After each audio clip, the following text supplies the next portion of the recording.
Welcome, everyone. I'd like to welcome you back. We are delighted to have you join us tonight. It is my pleasure, on behalf of the Foundation of Wayne Community College, to see you all for the kickoff of the Arts and Humanities Spring Series. Whether you are here with us or watching virtually from home, you will have an opportunity to ask questions at the end of the program.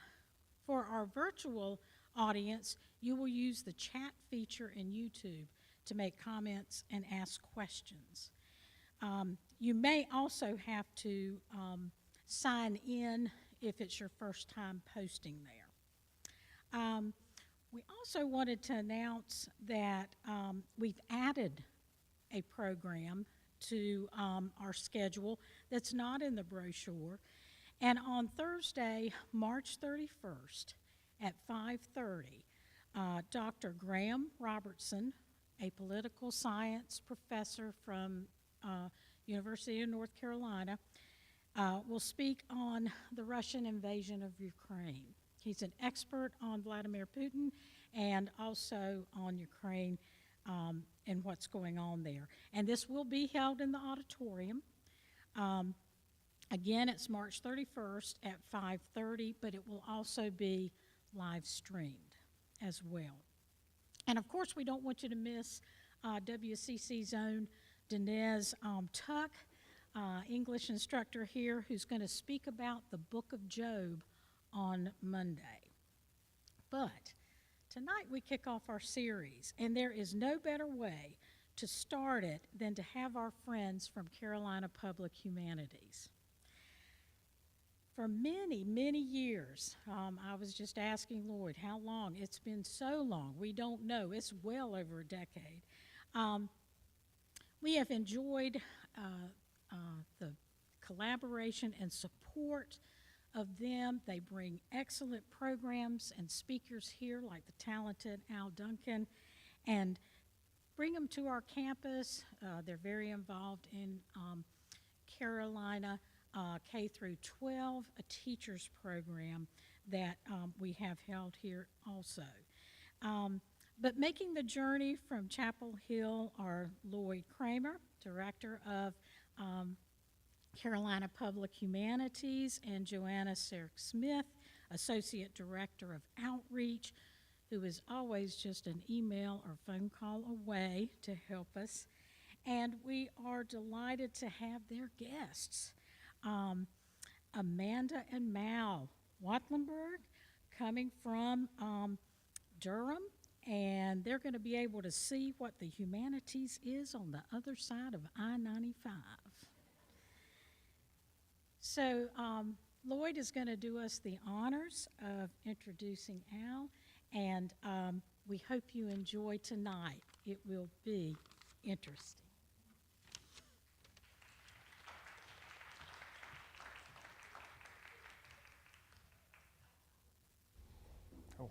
Oh. Well, good evening, everyone, and welcome to those of you who are watching on the YouTube, as well as those of you who are in the auditorium. It's always, for me, a great pleasure to be in Goldsboro. I'm a professor in the history department, and I've been there for over 30 years. And one of the greatest pleasures of teaching at UNC Chapel Hill is being connected with people who are outside of the Triangle area. And for me, coming to Wayne County is always special. I've often told my friend Phil Badur that I've never had a bad day in Wayne County. Of course, I haven't been here that much, but, you know, I'm sure there are some bad days. As Charlotte said, and I appreciate the invitation to include Carolina Public Humanities in your programming, and as Charlotte said, we've been collaborating here for many years. I have some information about our programs at Carolina Public Humanities, and I'd be happy to talk with you afterwards. But what we try to do is to connect the faculty at UNC Chapel Hill with communities and community colleges and public school teachers around the state of North Carolina. And in Wayne County, we have a particular connection with Wayne Community College, but also with the K-12 education system, because there's a group here, the Friends of Public Education, the Wayne County Friends of Public Education, who have been sponsoring a series of workshops for the teachers of Wayne County and honoring those teachers. And we're going to have another program this summer, and this group includes people like Nancy Norwood, who's here, and Phil Badur and Margaret Badur, and many others. So we deeply appreciate the support. So now it's my pleasure to introduce one of those colleagues from UNC Chapel Hill who give me pleasure to be affiliated with the university. I'm talking about Al Duncan, who is an assistant professor of classics at UNC Chapel Hill. Al studied classics and English as an undergraduate at the University of Michigan, where he received his BA degree. And then he moved from Michigan out to California, and he pursued a PhD at Stanford University, and he got his PhD in classics and humanities at Stanford University. After he completed that work, he went on to teach at the University of Utah for a few years before coming to UNC Chapel Hill about 6 years ago when I first met Al. And I should say as an aside, his wife, Lauren Jarvis, is a colleague of mine in the history department and a wonderful colleague. So we got a wonderful package. You see, Carolina attracts great people from all over the country. So Al has quickly become a popular and respected teacher at Chapel Hill. He teaches courses on classical Greek literature, and he has a particular interest in the classical and ancient Greek drama, the Greek theater. And his publications, his dissertation and later publications focus on this history of Athenian drama. But he's also interested in the way that animals were linked to human character and human characteristics in ancient Greek literature and Greek stories. So if you love animals, you can appreciate what Al is also fascinated by. So this is the theme for tonight's talk, which is entitled Acting Like Animals, Lessons and Laughs About Being Human from Aesop to Aristophanes and the Ancient Greeks. Al Duncan, my colleague from the Classics Department.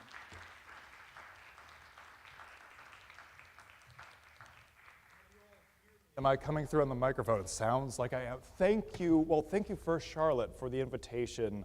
It's been lovely corresponding with you, meeting you in person. I'm 1 for 1 now, Lloyd, in days in Wayne County, and they've been spectacular. The hospitality, the warmth, I'm very grateful. Lloyd, thank you for that very kind introduction.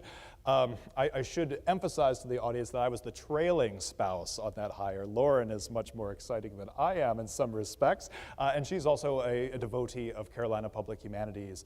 We both feel that the ability to step outside of our classrooms, our usual classrooms, and share insights that we've had and experiences, but often really learn from new audiences, from new perspectives, it's something that you can't always get in the lecture hall in Chapel Hill. So this partnership, however many years it's been going on, I hope it goes tenfold longer. This is good for the soul. And one last disclaimer, if you love animals or if you hate animals, I'll have some material for you. So as Lloyd was suggesting, I've been interested in animals in classical antiquity for quite some time.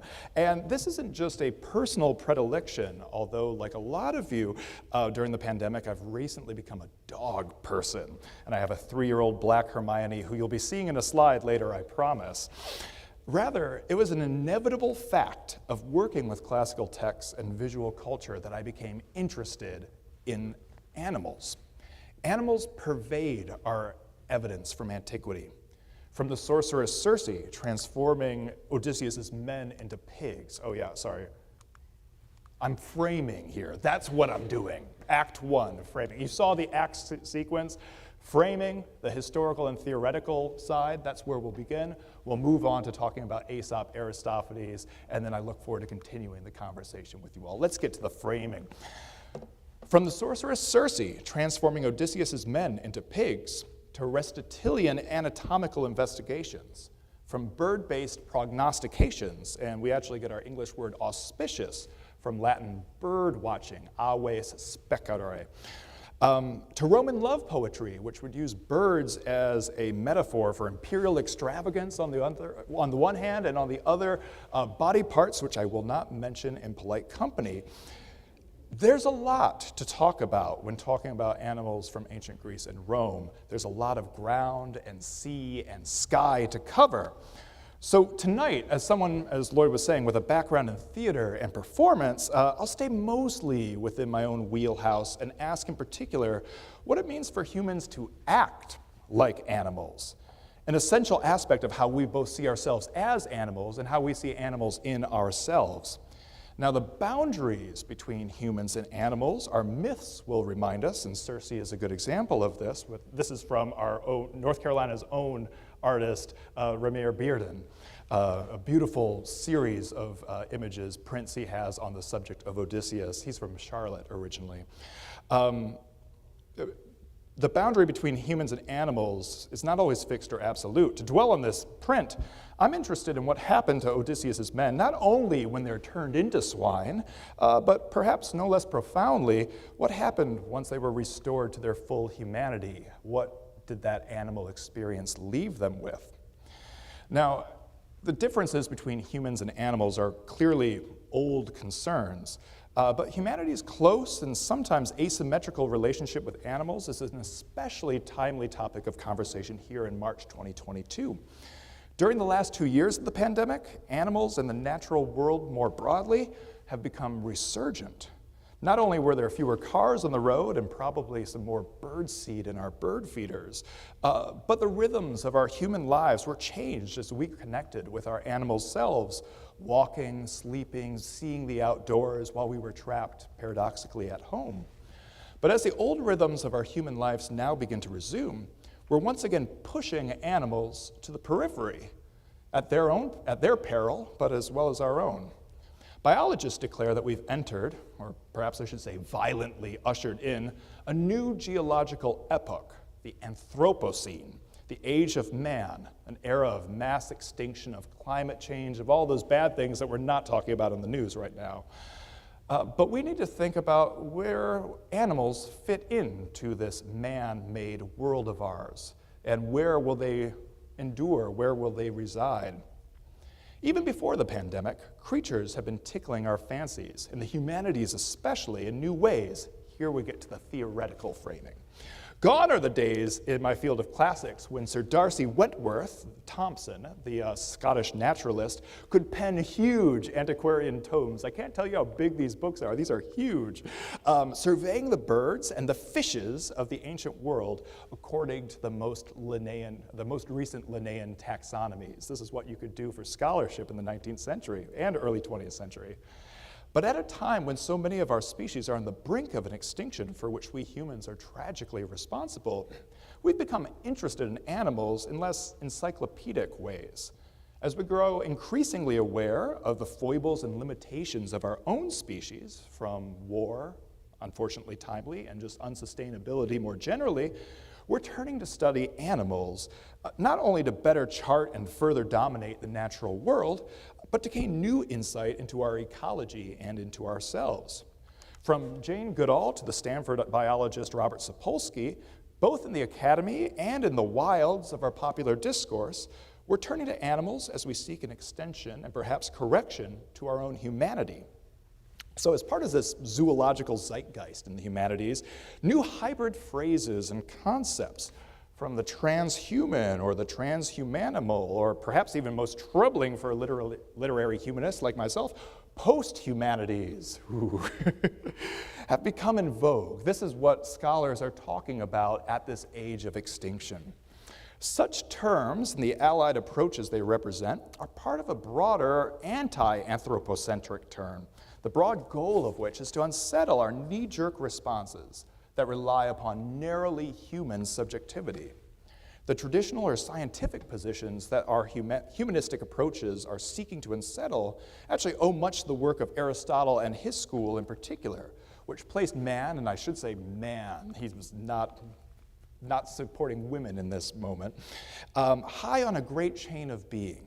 At the very summit of animalian perfection. There were gods, there were angels, then there was man, and then a step below that, woman, and then animals and things until you got down to the lowest of rocks. Now, this transhuman turn is indeed a useful correction on a lot of fronts to human, and maybe I should say male arrogance, and it's a new dawn casting light on exciting horizons for study.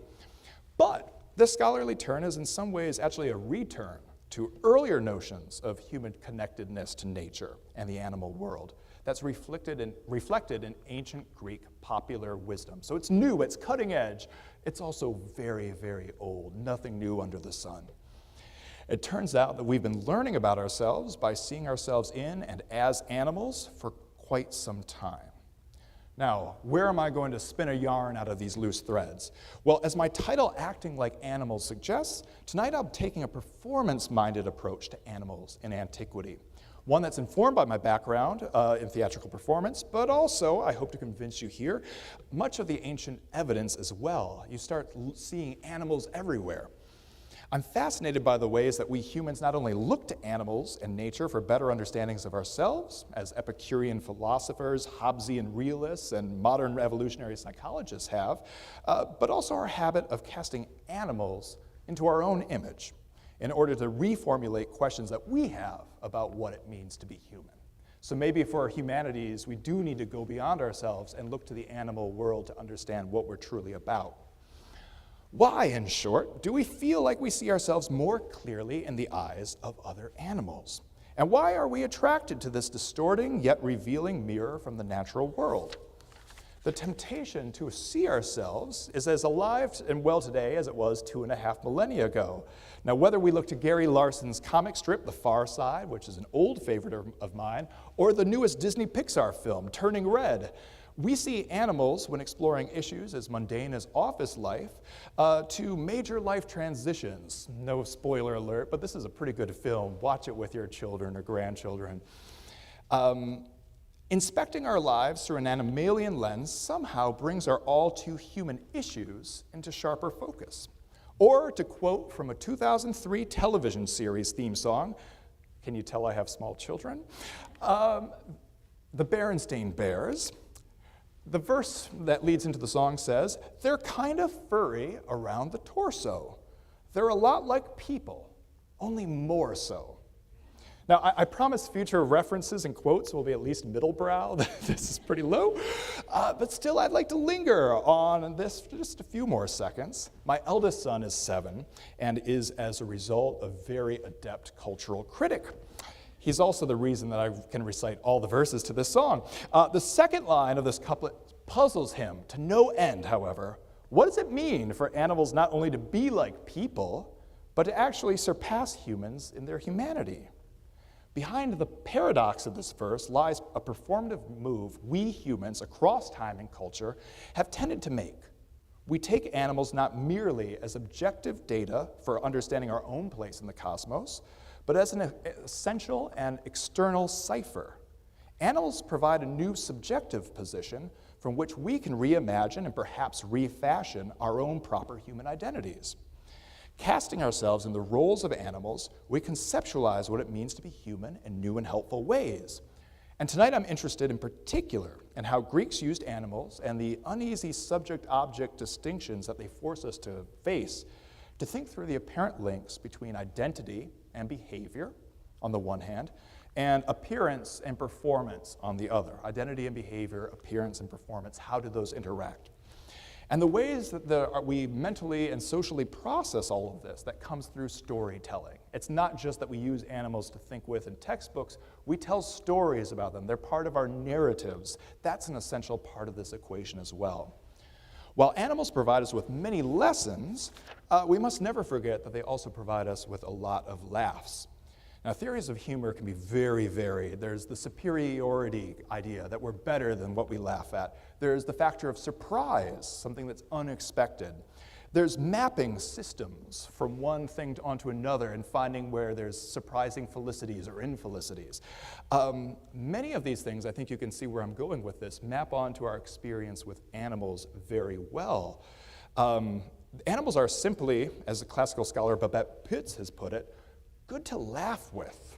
Now, certain animals are very familiar to us. Their maybe subhuman nature makes them conceptually approachable, even when they might be terrifying in the wild. Now, I promised my dog, this is Hermione, our 3-year-old lab mix. There she is looking photogenic and noble and something that you might expect out in the wild. On the right, you can see her wagging tail happily after she has destroyed our feather pillow in our living room. Surprising. We map emotions onto those eyes, but the lived expectation, regal, noble, self-controlled, doesn't always play out in practice. Now, because animals' inner lives and thoughts are unknown and unexpressed, there's a real potential for horror, and I think this is something that Hitchcock's Birds really develops, right? We don't know what they're doing. They seem like a natural cosmic force. And the animals' behavioral patterns can upset human norms in ways that are both funny or deeply disturbing. Animals have little to no shame, and they create an endless variety of humor and or discomfort when we ask animals to act like men. But this is hardly to say that animals, with their silent simplicity, dumb down our narratives in some way. Just because these things are meant for kids with animals, like the Berenstain Bears, doesn't mean it's a simple or basic message. On the contrary, the physical and manifest presence of animals supports an abstract, ambiguous, metaphorical thinking. They really force us to think. So in short, for many of the same reasons that animals are good to laugh with, they're also very good to think with. Now, last and not least, before launching into the ancient evidence in Act 2, I'd like to make a methodological and a bit of a moral caveat. We Americans often speak in aggrandizing or exceptional terms about our Greek and Roman cultural inheritance. Now, while ancient wisdom is always something to be treasured, we must also recognize that every culture engages with animals, and as a result, every culture uses animals to better understand humanity. Now, I don't think there's anything inherently special or transcendent about ancient Greek engagement with animals. I do believe, however, that there are dangers in omission, real or implied, when we focus exclusively on Aesop's fox without at least mentioning the spider Anansi of West African folklore or coyote from certain North American traditions. We should be comprehensive here. If Greek responses to the animal world, though, have any special claim to our consideration in eastern North Carolina in March 14th, 2022, I think that's because they're a result of the paradoxical cultural distance and nearness of Greek paradigms. So these Greek examples are distant, being separated by 2.5 millennia in some cases, different language, different climate, related fauna and flora. It's a different world that Aesop and Aristophanes are talking about. Yet they're also very near, because Aesop and to some extent Aristophanes have become culturally pervasive. When we talk of sour grapes or crying wolf or the lion's share, we have Aesop literally on our tongues. Well, maybe not literally. Such metaphors have ramifying cultural effects, and the presence of animals, a cast of characters that's familiar from children's stories, folklore, you name it, supports this formative early exposure to the Greeks in our system. We really have the classics because we have animals in the classics.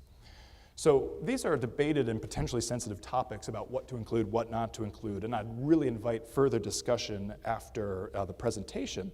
But there are so many ways that we should and need to make comparative readings between Aesop and Aristophanes and other moments. So whether you know a modern television show or you have your own experience with animals, I'd love to hear that about those after the presentation. All right, enough with the caveat. Now that we've got the theoretical and historical framing out of the way, we might as well take a cue from Aesop and save the moralizing for the end and get to a concrete example. Let's begin with this familiar fable, that of the sheep in wolf's clothing, which is 239 according to this indexical system imposed by Perry. A certain wolf could not get enough to eat because of the watchfulness of the shepherds. But one night, he found a sheepskin that had been cast aside and forgotten. The next day, dressed in the skin, the wolf strolled into the pasture with the sheep. Soon a little lamb was following him about and was quickly led away to slaughter. That evening, the wolf entered the fold with the flock. But it happened that the shepherd took a fancy for mutton broth that very evening, and picking up a knife, went to the fold. There, the first he laid hands on and killed was the wolf. And then the moral, the evildoer often comes to harm through his own deceit. So this is a short and well-known story, and yet the printed moral, which most scholars believe is a much later addition to the tradition, is not as simple as it might first appear. The wolf is at the center of the narrative, sure, but the sheep and the shepherd are no bit parts in this story.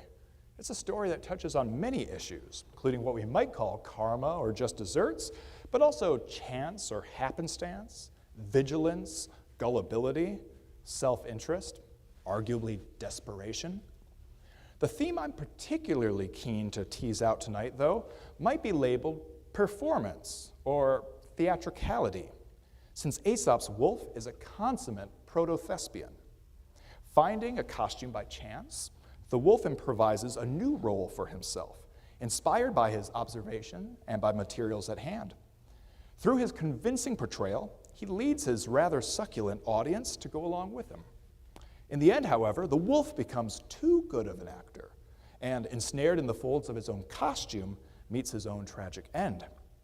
In just a few sentences, then, the story encapsulates animals' internal and external characteristics, genuine and assumed behavior, the deception, all of these things. The story is performative in ways worthy of Judith Butler's insight with respect to gender, that in interpersonal contexts, we are as we act. By acting as the button, he becomes mutton broth. As the traditionally appended moral suggests, deceit, which might just be labeled as play acting, ramifies uncontrollably and results in this moral and mortal danger that the wolf finds himself in. But this moralizing presupposes that some behaviors are in fact natural or genuine or authentic, while others are not, and that to transgress these norms is potentially harmful, not only for the doer, but for society as a whole. Is this really the case? Now, you might at this point object that I'm going way too deep in my interpretation of this single fable. I think you're probably right. That is, after all, the point of these fables. These short stories are not meant for continuous epic performance. They are instead objects for discussion, to provoke a social and deliberative response. We're supposed to have our own takes on them. That's why this little moral at the end really closes discussion when we should be opening the discussion. In this respect, fables are maybe not so different from dramatic narratives, which provide the audience a diverse cast of characters with various motivations and behaviors that must be assessed relationally. Now, the wolf in sheep's clothing, then, is going to be a fitting emblem of some of the core concerns that I have for this talk. Like the cast-off sheepskin, the animal skins of Aesopic Fables and Aristophanic comedy are often simultaneously superficial and profound. Superficial in their very changeability, which raises questions of internal character, how constant we are as a self, what does nature expect from us, but also profound in the sense that core behaviors can't really be easily overcome, and that how one presents oneself can have a substantial impact on one's fate. In the rest of this talk, I'm going to be sketching out some historical and literary foundations for Greeks' interactions with animals.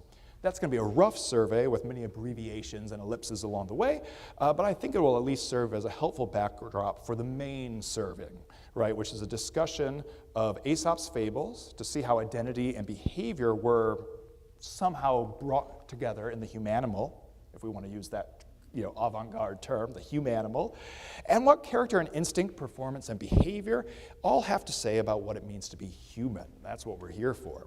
We'll ask why Greeks thought it worth learning from and laughing with, or maybe at, animals, and how deep or superficial they felt all of this knowledge might be. From there, we'll explore Aristophanes' spectacular engagement with animals in the theater. First in Wasps, a play about Athenian government and the ways tribal politics turn us all into animals, and I think we can self-identify there. And finally, Birds, a play which sees in animals the possibility for utopian transcendence, but in which people, or at least some people, are tragically unable to escape from their own human burdens. All right, let's get to Act 2, Aesop and the earliest Greek lessons from animals. The ancient Greeks were fascinated by their environment, of their home in their natural world. Indeed, we derive our English word ecology from the Greek words oikos, home, and logos, study or rational account. And ecology is the study of our home and our place in it. Greek myth provides an account of nature on the grandest scale. Not only do we have the Olympic pantheon of sky, water, earth gods in the form of the brothers Zeus, Poseidon, and Hades, for Latinists, this is Jupiter, Neptune, and Pluto, but also in the agrarian gods, Demeter and Dionysus, or Ceres, Bacchus, the huntress goddess Artemis, or Diana, and innumerable river gods, woodland and sea nymphs, all of these things. But you'll note that, unlike some other polytheistic religions and systems, the Olympic gods were uniformly anthropomorphic. They were human-shaped. They might assume the shape, sure, of an animal temporarily, as a philandering Zeus was known to do on more than one occasion. But the hybridity, which we might see in, here's information about Aesop Aristophanes. I'll come back to that. Hybridity of the sort that we see in, say, Egyptian mythology with Anubis and Horus and these types of jackal / falcon figures was for the Greeks a sign of monstrosity rather than divinity. This wasn't something that they exalted, this was something that was peculiar. Even a god like Pan is not to be found on Olympus, but in the mountaintops that were imagined to be much more remote and much less inhabitable. But if we don't count animals among the gods, they at least presented special points of concern in Greek cosmology. The goddess closest to them, Artemis, betrays an ambivalent relationship between animals and humans. She is the goddess, most famously, of the hunt, depicted with bow and arrow, and a cult title, the master of beasts, the Potnia Theron, or the mistress of beasts, if we want to gender that term. We see in Artemis an interesting connection of the wild with the feminine, something that we might talk about more in discussion, and the idea that domination and violence is a part of man's interaction with animals. Well, now, myth is one thing, but we see violence and domination in Greek life for real. This was a civilization that defined itself by its erga, its works, its tilled fields, a difference between nature and what the Greeks themselves could systematically control. Animals helped mark this distinction, and we might think about the difference between a pig, domesticated, and a wild boar, an ox versus a wild bull. There are ways that humans are bringing the animals into their domestic sphere, their worked area, and changing terms and changing identities along the way through gelding, through other systems, breeding. So these farms, these rural areas, are liminal spaces of encounter, and there's a lot of anxiety over this evidenced in Greek myth. We might think of the hunter Actaeon, who is hunted with Artemis, but then ultimately becomes prey to his own hunting dogs. Now, Actaeon's is just one of many transformations in Greek myth, made most accessible in the Metamorphoses of Ovid. But in science and society for the ancient Greeks, humans consistently made a strong distinction between themselves and animals. Again, hybridity was not allowed. There were strong categorical distinctions. But in their mythical narratives, you could switch from one to another. You couldn't be both, but you could go back and forth. In this way, we might contextualize one of our earliest recorded animal fables. Now, this is a Hesiodic ainos, which is the Greek word for fable, probably composed around 650 years before Christ, but indebted to a centuries-older poetic tradition. This is a time when traveling court poets, these masters of wisdom, would go around from court to court, singing in long epic hexameter lines and telling princes, but also commoners, how the world worked. Lots of cosmogenic myths, but also some hard lessons about power, as we see here. So let's read this one. Now I shall tell you a fable, an ainos, for kings who have understanding. A hawk spoke to a speckled-necked nightingale cruelly as he lifted her up to the clouds while gripping her tight in his talons. I've seen this sort of thing a couple times, maybe not a nightingale, but it's a wonder to behold. Piteously, she, transfixed by his crooked claws, was lamenting, what a nightingale does, when the imperious hawk addressed her in arrogant parlance. Why, little lady, such shrieks? One stronger than you has got you. Where you are going, I'll take you myself, though you are a songstress. For as I please, I'll make you my dinner or give you your freedom. Witless is one who attempts to strive against those who are stronger. When he is stripped of the prize, it's injury added to insult. Thus said the fast-flying hawk, that bird with the generous wingspan. Now, there's a lot that we might talk about from this quote. I think the thing to highlight is that in a context of Works and Days, again, a poem about man's relationship to nature, Hesiod finds himself, and apparently his audience also found themselves, attracted to speaking through power dynamics in this coded language. This is a helpful cipher. We're not talking about the local king, we're talking about a regal hawk. But it's a little bit of an uncomfortable position when a songwriter, a singer, a poet, Hesiod, is singing about a nightingale being stuck in the hawk's talons. He's talking about the person who is giving him bread that night for dinner after the performance. I hope there are no hawks in the room for this nightingale. This is a way of addressing complex social dynamics in a way that cuts through and makes a story that is both incredibly visual and vibrant, but also packs some sort of punch. Now, we might turn at this point to the main event, a collection of Aesopic Fables. Now, I guess if I can go back quickly to that Aesopic slide, I'm saying Aesopic here because who Aesop was is very unknown. As far as we can tell, because he's a very early date, he's earlier than everyone but Homer and Hesiod, basically in our Greek tradition. So all the Greek dramatists, Pindar, these other names that you may have heard of, they post-date Aesop. He's up there in the pantheon.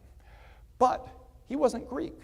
He was a non-Greek slave who lived on the Greek island of Samos, and his oral fables eventually, we have no idea how, got written down. We don't know if that was in the 5th century in Athens. That's likely, but hardly a guarantee. Gradually, these things accreted over hundreds of years in both Greek and, surprisingly, Latin. I don't know how Aesop, the Phrygian slave, knew Latin, into what's known as the Aesopica, the works of Aesop. So even if authorship is very much debated about this man, there's something more powerful in that because he's speaking and really embodying a Greek oral tradition. So these things are bigger than Aesop, and they're very early. Here we have one that can't actually be from the original Aesop because this story postdates the dawn of theater in the 5th century. So let's read it. A fox was one day rummaging in the house of an actor and came across a very beautiful mask. Putting his paw on the forehead, he said, "What a handsome face we have here. Pity it is that should want brains." This does a lot. It gets a laugh, right? We're laughing at animals as we get a lesson from animals as well. We see at the home of an actor, lifelike but ultimately empty mask. We're seeing and we're asked by this tale to think about how the fox himself is wearing a mask. That this fox is having a level of intelligent conversation to himself that we would normally reserve for humans. The fox is a human, it is a mask, it is a persona as much as this mask is. But it invites this dialogue where we have, as this image kind of luxuriously shows, of the mask looking back into the eyes of the fox, that we have a recognition of the superficiality of both characters. It's a very kind of meta-theatrical, playful story. That's early in the list, but we're going to kind of stick with the canid theme here and work through some foxes, some dogs, and some wolves. So, next up, the wolf and the house dog. There was once a wolf who got very little to eat because the dogs in the village were so wide awake and watchful. He was really nothing but skin and bones, and it made him very downhearted to think of it. One night, this wolf happened to fall in with a fine, fat house dog who had wandered a little too far from home. The wolf would gladly have eaten him then and there, but the house dog looked strong enough to leave his marks should he try it. So the wolf spoke very humbly to the dog, complimenting him on his fine appearance. "You can be as well fed as I am if you want to," replied the dog. "Leave the woods. There you live miserably. Why, you have to fight hard for every bite you get. Follow my example, and you'll get along beautifully." "What must I do?" asked the wolf. "Hardly anything," answered the house dog. "Chase people who carry canes, apparently, bark at beggars, and fawn on the people of the house. In return, you'll get tidbits of every kind, chicken bones, choice bits of meat, sugar, cake. This sounds like Hermione's diet. And much more beside, not to speak of kind words and caresses. Hey, it's a dog's life. The wolf had such a beautiful vision of his coming happiness that he almost wept. But just then, he noticed that the hair of the dog's neck was worn and the skin was chafed. What's that on your neck? Nothing at all, replied the dog. What? Nothing? Just a trifle. Oh, but please tell me. Perhaps you see the mark of the collar to which my chain is fastened. Pivot. What? A chain? Cried the wolf. Don't you go wherever you please? Not always, but what's the difference? Replied the dog. All the difference in the world. I don't care a rap for your feast, and I wouldn't take all the tender young lambs in the world at that price. And away ran the wolf into the woods. Now, there's a bit to talk about here, right? The essential question is domestication. When is a wolf and a dog, and we know these things are genetically, interbreeding species. There's not a large genetic difference, despite millennia of animal husbandry, but there is a behavioral difference. There's a mindset difference. There's a libertarian difference here between somebody who is free, if hungry, and one who is shackled. Again, we're looking at creatures that their external characteristics might not be all that different, but we're now asked to judge them upon internally held beliefs. Again, implying pretty sizable political or ideological ideas from dogs, which I can assure you are not often thinking very ideological thoughts. Let's see another one, the fox and the goat in the well. Here we'll bring a goat in for the next two stories. It's an illustrious cast of characters. A fox fell into a well, and though it was not very deep, he found that he could not get out again. After he'd been in the well a long time, a thirsty goat came by. The goat thought the fox had gone down to drink, and so he asked if the water was good. The finest in the whole country, said the crafty fox. Jump in and try it. There's more than enough for both of us. The thirsty goat immediately jumped in and began to drink. The fox just as quickly jumped on the goat's back and leaped from the tip of the goat's horns out of the well. The foolish goat now saw what a plight he had gotten into and begged the fox to help him out. But the fox was already on his way into the woods, again, a location of non-man-made control, the wilderness, individuality, separation. If you had as much sense as you had beard, old fellow, the fox said as he ran, you would have been more cautious about finding a way to get out again before you jumped in. Now that last thing is a laugh that we might associate with Odysseus leaving Polyphemus' cave. This is the jaunty, the laughter of the hero who has overcome an unwitting foe. But of course, we've got different ways that we could identify. We're both sometimes a thirsty goat, and sometimes we're a clever and opportunistic fox in need of a dummy. This is, again, superficial in the ways that we can use these animal masks to be whatever we want to be. All right, this is the last one of dog-like creatures and goats, I promise, but it's a good one. A hungry wolf spied a goat browsing at the top of a steep cliff where he could not possibly get at her. Ooh, that's a very dangerous place for you, he called out, pretending to be very anxious about the goat's safety. What if you should fall? Oh, please listen to me and come down. Here you can get all you want of the finest, tenderest grass in the country. The goat looked over the edge of the cliff. How very, very anxious you are about me, she said, and how generous you are with your grass. But I know you. It's your own appetite you're thinking of, not mine. So here the goat, who in the last story, maybe a different goat, the other one's still probably stuck in the well after all, but this goat is clever. He's earned his goatee, his beard, through experience. He knows what type of character is inside the wolf. So the beauty, the kind of paradox of the Freudian slip, the Aesopic mode of communication is that each of these characters comes with obvious traits, motivations, and a kind of developed persona, especially within the collection. We know that the fox will be clever, the wolf will be hungry and opportunistic, the dog will be loyal, but perhaps not the brightest wolf in the pack. These are shorthands that allow us to condense a lot into a very short story.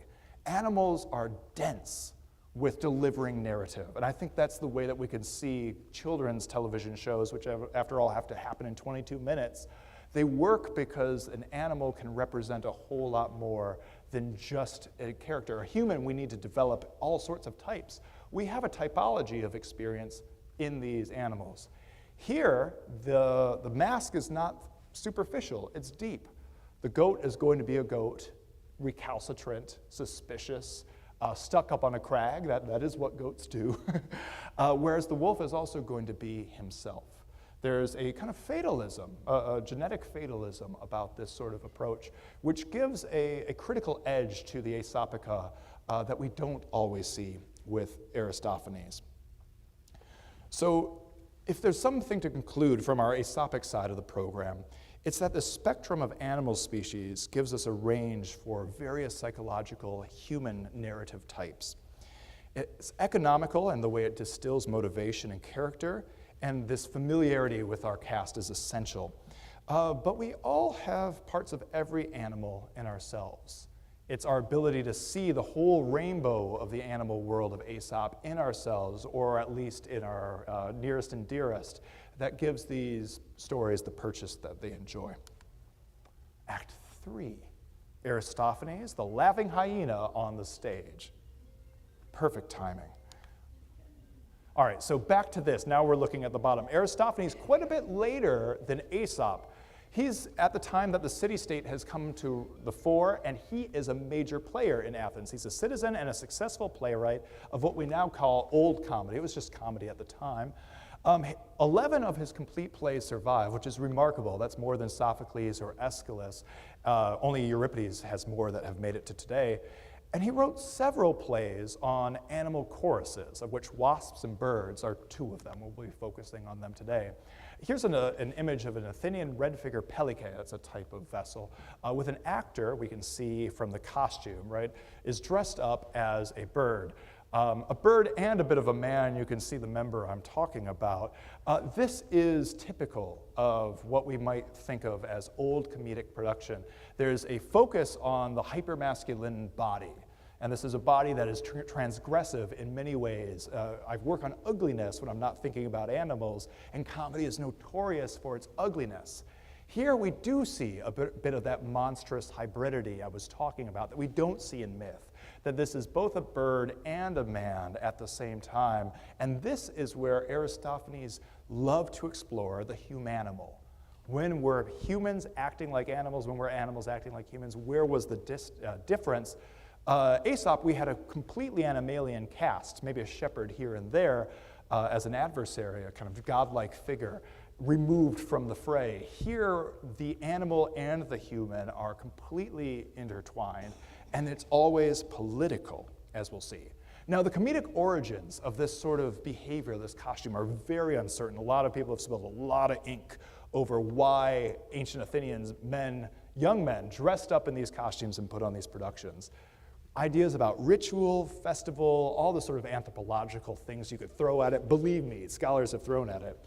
Costume's a part of this, and spectacle, the idea of what it means to dress up as an animal, was clearly part of the tradition. It's not just that we like thinking about animals, we like seeing humans dressed as animals. It's a feast for the eyes. So unlike Aesop, which has been completely imaginary, and I had to find images that really developed that, Aristophanes is embodied. It's humans on a stage acting like animals, often acting like men, and we'll come back to that. So this mimetic transparency that we get from comedy is remarkable. There's a way that old comedy is very candid. It calls attention to itself as being fictional, as being both birds and animals and humans at the same time. We never lose sight of the actor beneath the mask. But unlike tragedy, comedy is often kind of exploring where these things might go well as where they might go poorly. And in some of the examples we'll see, if a human is transformed into an animal in tragedy, something terrible has happened. On the comedic side of things, this might just be the start of a really exciting plot. So throughout Aristophanes, we'll see that he's practicing what we would now call a theater of the absurd. It's a surreal approach, which allows us to bring animals into the discussion. Aristophanes, at the same time, has been led into this because he's gotten in some political hot water.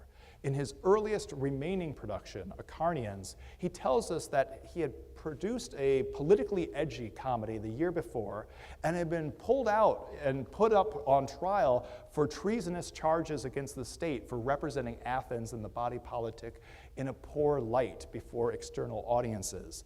There was a politician, a demagogue named Cleon, who brought him out for this, and then Aristophanes, being a comedian, comes back out with fists out. We see in other plays that this Cleon figure comes up over and over again. First as a sausage seller who gets turned into a leading politician, and then in a play about peace, where he's going to finally, peace will come to Athens and their adversary Sparta if they can silence this man Cleon. So that's some of the historical background, but we'll find that Aristophanes found that talking about Cleon directly and talking about politics as a human enterprise only got him so far. Sometimes to get to the more radical ideas of reformulating the state, rethinking the body politic, he turned to animals. So there's a lot to say about animals in Aristophanes. Tonight I'm just focusing on two plays, Wasps and later Birds. And these are going to show a dividing line between the human and the animal on the comic stage. All right, so Wasps. First produced in 422 BCE was Aristophanes' 8th play, but the first to feature an animal chorus. Again, this was traditional, that Pelike was from earlier than this. But not entirely coincidentally, it's also one of the playwright's most political plays, built around everyone's favorite political activity, jury duty. Now, jury duty, of course, meant something quite different for Athens and the radical democracy of its late 5th century. This is a time when important policies, both domestic and foreign, were daily decided in a political assembly. So I think we should think more of a politician's rally, firing people up, than the kind of American system of jury duty. Not only were citizens remunerated for participating in this, which made it a preferred pastime of retirees, but were often enticed by the brazen claims of political leaders such as Cleon to ruthlessly persecute the opposition. This was a time to settle scores, like a swarm of stinging wasps. And that's the source of the title of this play. When are our fellow citizens acting like wasps? Now, while some aspects of Wasps are hopelessly foreign to our modern sensibilities, in other ways, as we'll see, the play is striking for its ability to offer contemporary American politics. And in fact, I've produced this play about 10 years ago.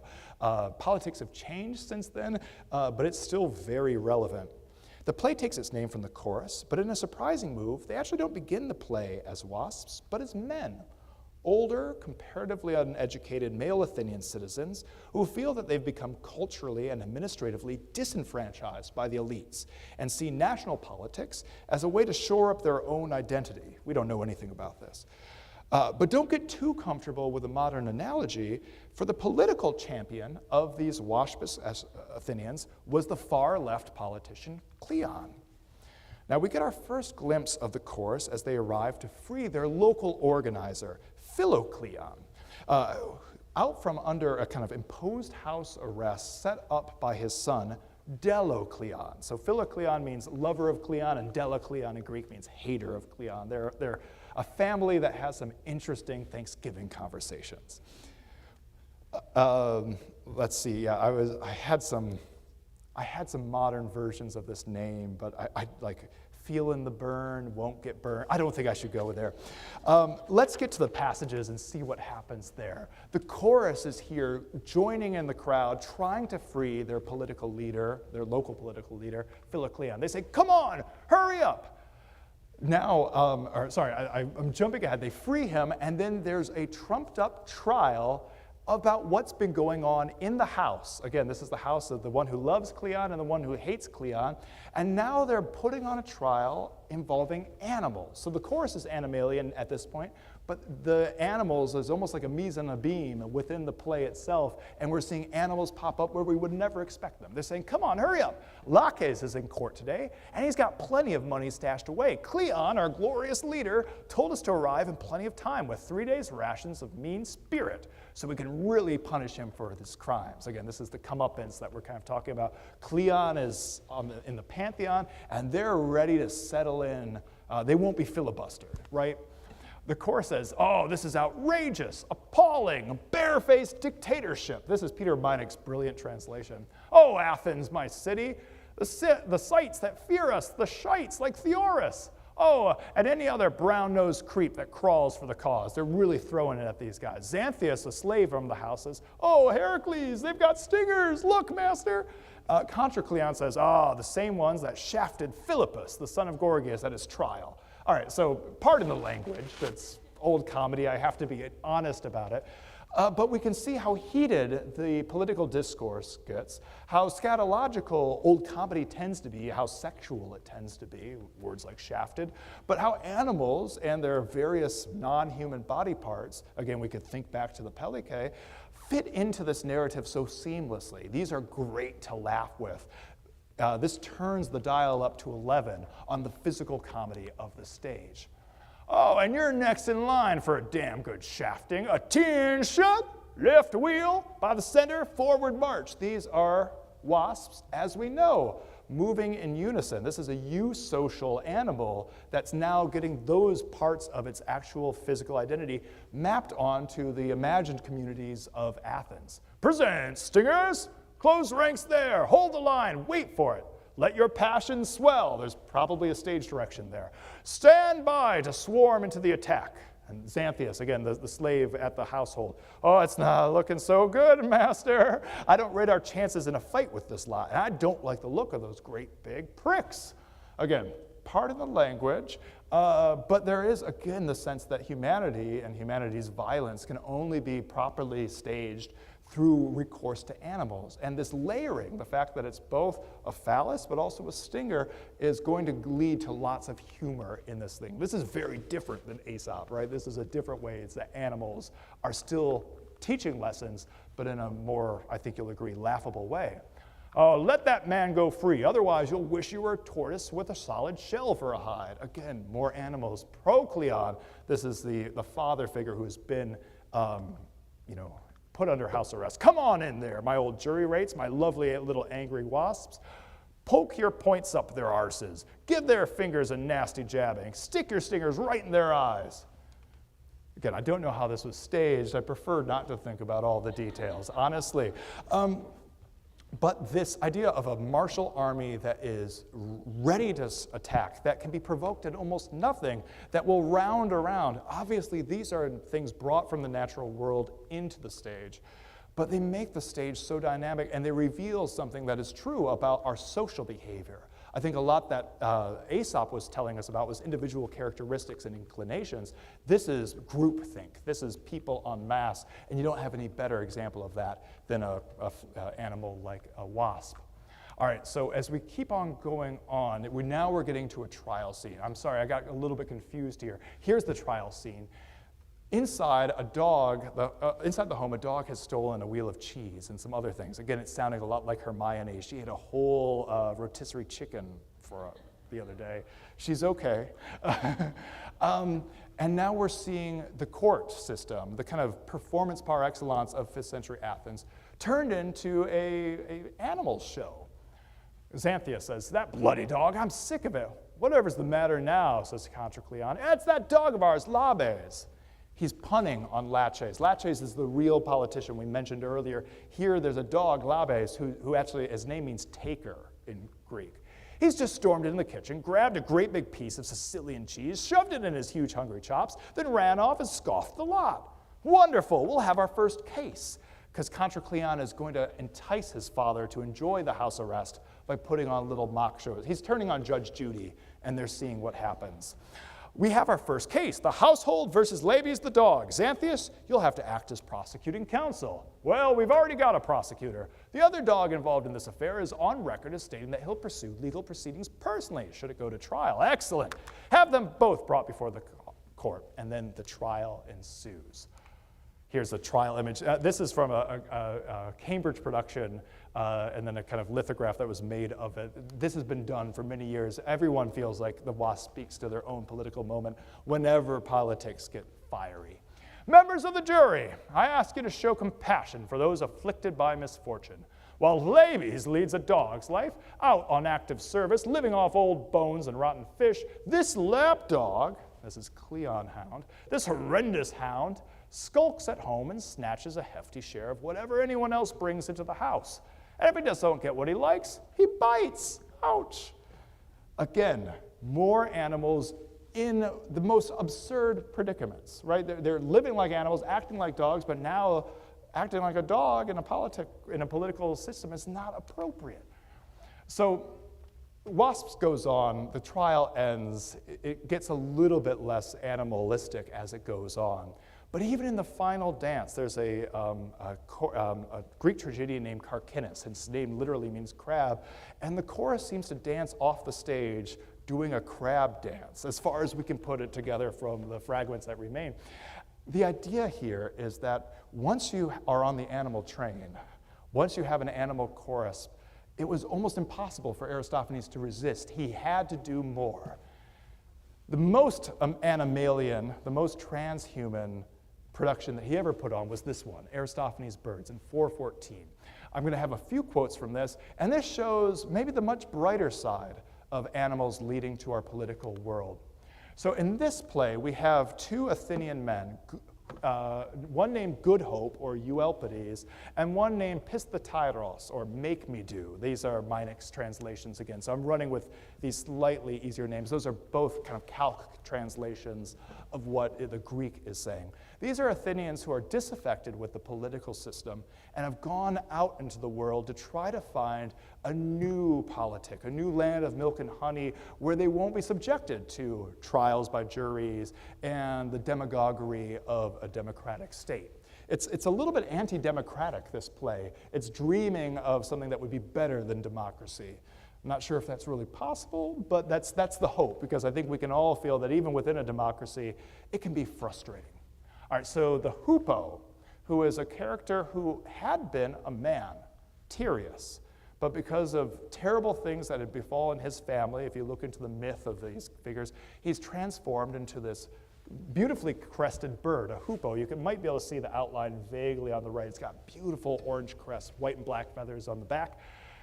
They've come to his house to seek guidance, as we'll see. The hoopoe says, "Unbar the hedgerow, I'm coming out." "Heracles, what kind of creature is that? Just look at his plumage and that great triple crest. And you are? Oh, gods, it must have taken all 12 Olympians to have done that to you.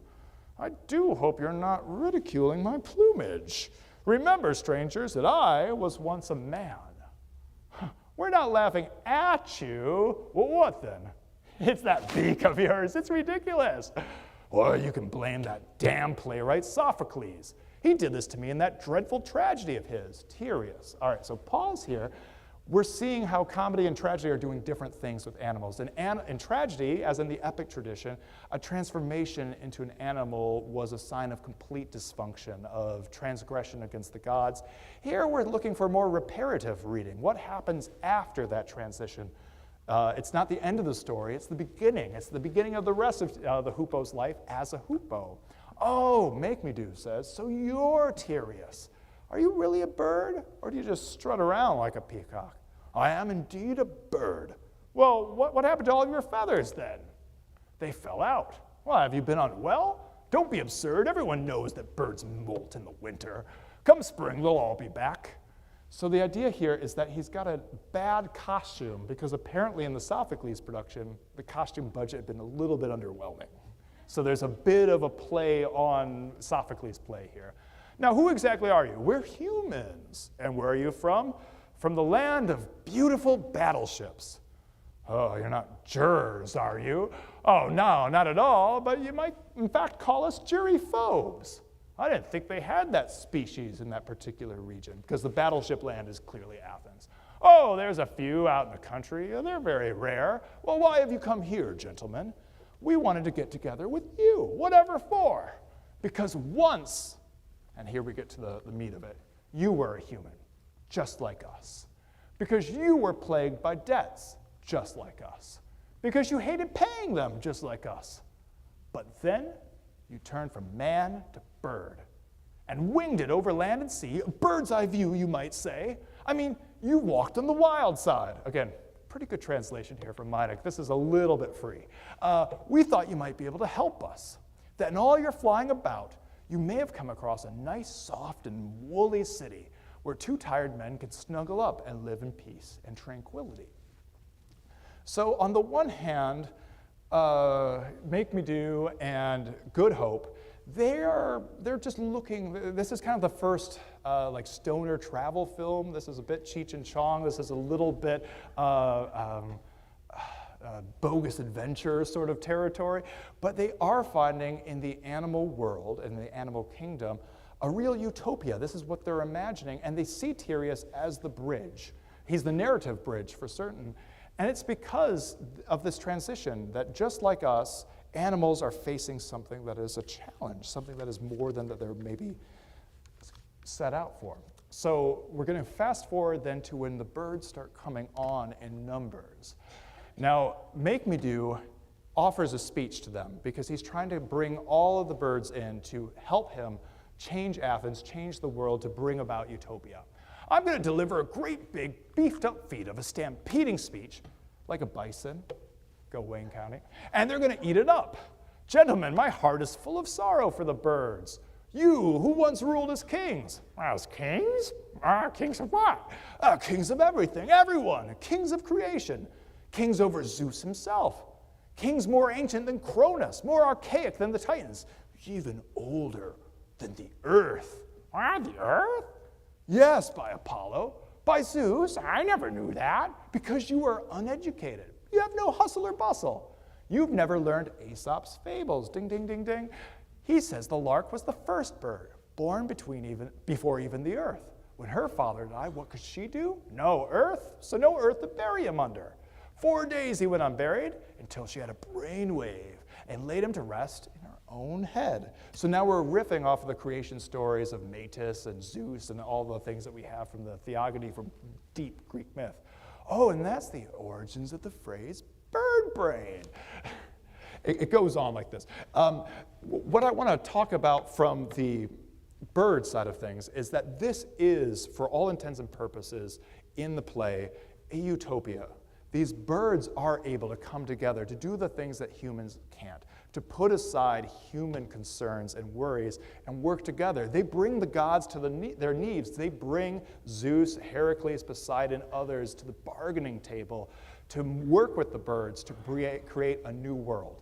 And yet, we have Make Me Do here. We can see him giving the stump speech, preparing for a way that he's going to kind of become the king of these birds, rule over them with an iron fist, and change the global kind of utopia that they've created into something that's much more repressive and troubling. This is kind of the dark undertone that Birds leaves us with. So whereas Wasps ends with a happy crab dance, where they finally found a way to enjoy the body politic as animals, Birds, despite all of its utopian envisioning, ends with a kind of sad observation that human interests in domination, in power, and authority, in centralized structure, don't always play out well in the animal world. Humans might find a way to bring even the gods and nature to the bargaining table, but if they can't learn from the animals that they're subjugating, that they're bringing into the experiment, they might be doomed to repeat the kind of failures of the past. So to conclude, animals are good to laugh with. They're approachable and they're inscrutable, and we're as fascinated by what's going on under the surface as by what we see when they're laughing, licking at us, doing everything that we love animals for. They're good to laugh with, but there's also that undercurrent of horror, that undercurrent that animals might be better than us, more powerful than us, able to outlast us, as the cockroaches surely will. Now, they may be popular, but we shouldn't be too down on them. I think animals bring a lot of positive to our table, and especially to our discussion.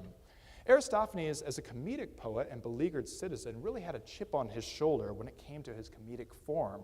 He was concerned with making his comedy speak to his city, better it, and yet allow him to stay under the radar of hot-button political issues.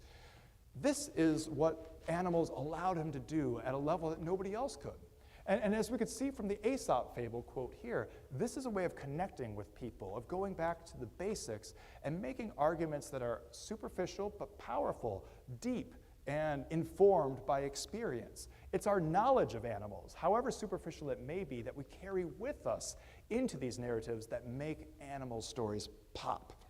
So Animals helped Aristophanes profoundly. They gave him spectacle, they gave him trial scenes, dreaming of better cities, utopias. Animals were there. So their unpredictability and their inscrutability, their kind of X factor, makes Animals good to think with in general. Their removal from our human systems, and human politics in particular, make them a safe cipher for allegorical and metaphorical ideas. But at the end of the day, we can't be Dr. Dolittle. We can't hear what they are saying, and we're forced to make them speak on our own behalf. When it comes to performance and behavior and identity, then, there's a lot going on with these animal stories, superficial and profound at the same time. Aristotle, who after all called man a political animal, a politikon zoon, thought of character in behavioralist terms. We are what we repeatedly do. That's something that Butler picks up in her notions of gender performance, that we are kind of in society what we repeatedly act as. Now, I think it's high time, given the state of the world, given the state of nature, that we start to act more like animals, repeatedly, habitually. I don't mean doing things with fire hydrants that we might not otherwise do with fire hydrants. But I think if we can take a lesson from the last 2 years of pandemic and living with our animals and seeing animals, if we could act more like them, maybe there is a utopian future. All right, that's it. Thank you all very much.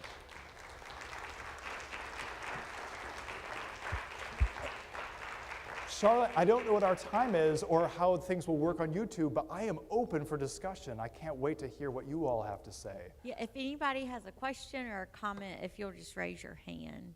Oh, thank you, Emily. Step out. I'm coming, Liz.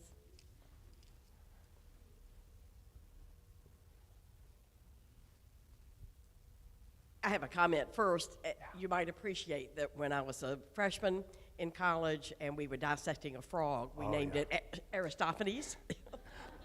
You'll catch that. That's incredible. Yes. The frogs is the one I left out, but Yes. it's so powerful, and the staging of it. Oh, the smell. And you remember it. Yes. But the question I had is a modern film like Ants. Yes. Do you see themes that connect it with the plays you've talked about? Yes, and again, I have to give it up to my 7-year-old cultural critic for putting me in touch with all of these things. There's something that I didn't pick on here of the tribalism of animals in a lot of these films, where there might be ants versus wasps, and there's such a clear species division. My kids are always concerned, who's a good guy, who's a bad guy? And Animals make this projection potentially very easy. But to get back to Aesop, there's a whole spectrum of animals, and when we anthropomorphize these, they're all humans. And I think there's a potentially dark undercurrent then, and we see this in political language and rhetoric that will dehumanize, call things vermin, or I'm taking it dark. On the positive side, this idea that we have good guys and bad guys, and the good guys have a fight that is noble and worth supporting, doing this with animals, and the Ants movie makes me think of this in particular, is a real powerful way of communicating that. And especially, I think, in the Ants movie, there's a ragtag team of Ladybug and other things that come together to make the thing work. I think then we can see a kind of like anti-fascist move with the work as a whole. I think it's something that would be strange in a certain way to at least Aesop. But I think Aristophanes is an early version of this sort of us versus them, who is in which tribe, and mapping that onto species. So I think Aesop's too early. Aristophanes has sent us on the trajectory that gives us the Bee Movie and Ants and other great bits of children's fiction. Thank you. Okay, thank you so much. We really appreciate it. Make sure to join us next week for Dinez Tuck. All right, thank you all very much. You've been a wonderful audience.